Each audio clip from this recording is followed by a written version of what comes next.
feeling the love. My man, it's like why, with my kids, like I raised him in a very similar way. Every morning I walk in his room, I hit him with a brick, and I say, if it's good, yes, that won't happen. You know what? You walked off at drama after season 2. I did. Is that what's going to happen to this show? Because I want to make sure. You're going to walk off that, hopefully? I would like to see a premise follow through from season to season. I want to make sure that you drop the premise every. No. You know what? We're gonna have a very long story arc that we're gonna stick to. It's gonna go like 3, 4 seasons, 5, maybe more, depending on how contract negotiations go. And I think it's gonna all come back to a very satisfying conclusion where we understand through Galaxy Quest: The Next Generation that all of these things that we are seeing now in the show have happened before. Well,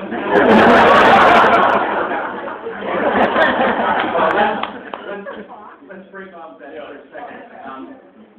We want you folks to be involved in this a little bit too, and we have a couple giveaways for some trivia. And Steve has some questions there. Can we? Does anybody have 3 prizes? Should we tell what the prizes are? Yeah, we have 3 of these shirts. 3 of these shirts.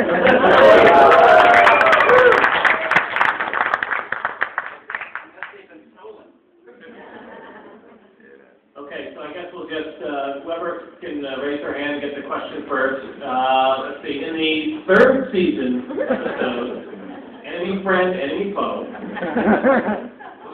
who played Haggart's evil twin? In the back, sir. Pat Budford. No, you're thinking of the 2nd season episode. This is the 3rd season episode. It was actually Jason Nesmith in an appliance. I'm not sure whether it was a GE appliance or... No. That was the 2nd season too. Yes. That would be Tim the Toolman Taylor, who went on to have his very famous show in Detroit. I actually saw that on YouTube a couple times. That was a good show. Good. He had a tool. He did. I think we can. Yeah. Very good. I believe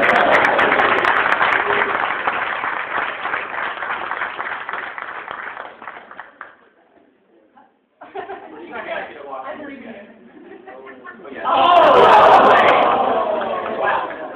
Like a girl.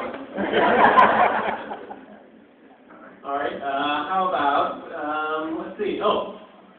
During the 2nd season again, how many episodes did Alexander Dane miss from the production because of the sticky contract negotiation?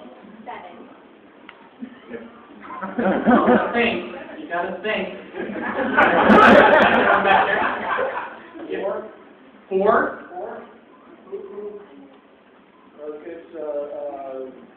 No looking on the internet. Right.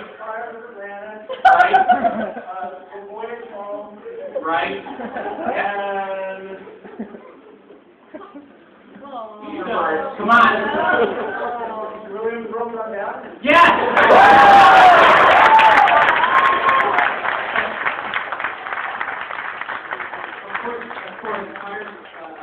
Was actually a 2-parter, so it's actually 5 episodes, but he named them. So.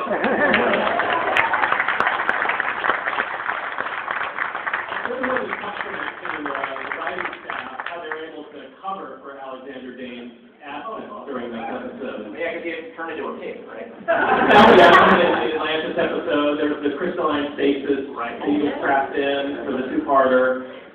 Well, also, what was those writers also went on, and they later worked for Next Generation, were able to write Captain Blasky's character. Dr. Blasky, because they had taken that cue. They already had gone. That's pretty good question I wanted to ask you actually now. We all know the original show employed a lot of famous science fiction authors, not just these television hacks, but we had actual novelists that were able to bring a certain cerebral, actual science fiction thoughts to. Do you have any plans to use any, science fiction authors on your writing staff? Well, look, it is hard to top even the notion of Arthur C. Clarke writing Fires of Uranus, the first one. Well, that's why it was so awesome. The unforgettable line at the end of the first part that led us into the cliffhanger from Dr. Lazarus, Commander Taggart, your anus is on fire.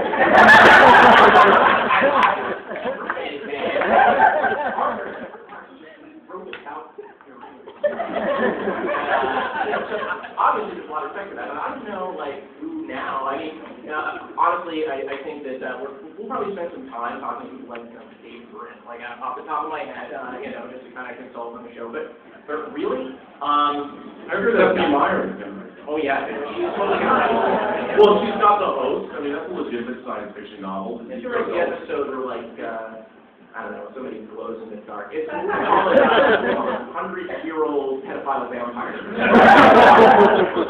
I don't think you're taking this very seriously. But no, the science fiction writers, I think the answer is no. I mean, no. I mean, well, actually, I heard Neil Gaiman, he was twittering. Okay, that's what he was doing, and he was talking about how, he wanted to bring his Sandman sensibility, his American God sensibility, to one of the alien races on the show. Is that true? Like, he wanted to have, like, the endless is part of the galaxy pantheon that they're going to discover. Like, maybe there's people behind everything. I think that's a great idea for Neil to have. Well, he was Twittering. Yeah. People Twitter a lot of things. I usually read what he Twitters, and a lot of it's good. You know what? He's a genius, but it's my goddamn show.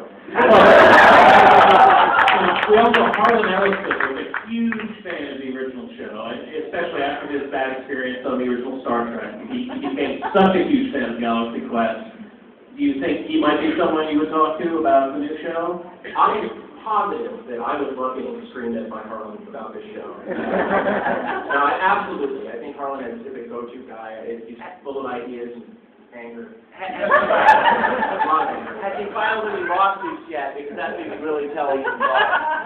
No, he hasn't. Well, now that 24 is canceled, I heard Brandon Braga needs a job. It's true that he's called you. No, but he's like on Flash Forward. Oh, is that show still on air? No. But you know what? I think that the philosophy that he brought to making Star Trek such a huge success, I think is something that should be embraced. I mean, I think time travel is cool. I think like weird space anomalies. I mean, that's where drama is. I mean, when you talk about Shakespeare, right? Every conversation about Shakespeare really does come down to the space anomalies. Well, Shakespeare is a great source of titles. Absolutely. Totally. We have one more trivia question, one more shirt here. I'll ask it. The unaired pilot that we were talking about before was directed by a person who later, became very famous and a great director in his own right. This was right after his first film and right before his big breakout film, Elephant Man. And we'd like to be able to tell us who that was. That person had their hand up way early. Is that William Shatner? No, William Shatner did not direct the Elephant Man. That's a different 100-year-old pedophile vampire. Right, you got to say that louder. David Lynch? David Lynch is David Lynch.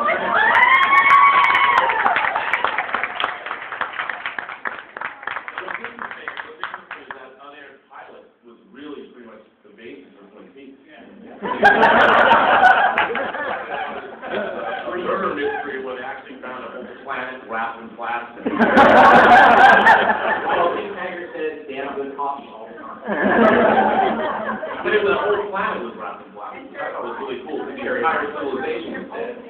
But it was so expensive, it nearly shut down the studio. And so, they basically buried it and took the write-off.